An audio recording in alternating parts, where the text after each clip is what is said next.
Welcome. If you wanna add event to calendar in your XIAOMI Mi Note 10, for the first we have to open the calendar, and there you cannot find it on the tools, but we can go here on the second screen and our calendar is right here, so enter.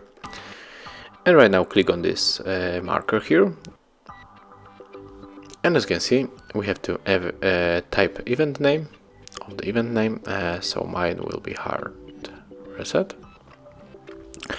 And also we can choose the type of the event, as you can see here, and we can set up the other things like location, description, reminders, also set the date, whatever you want.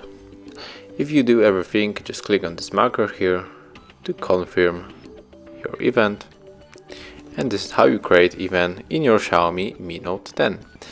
Thank you for watching, leave thumbs ups, comments and subscribe to our channel.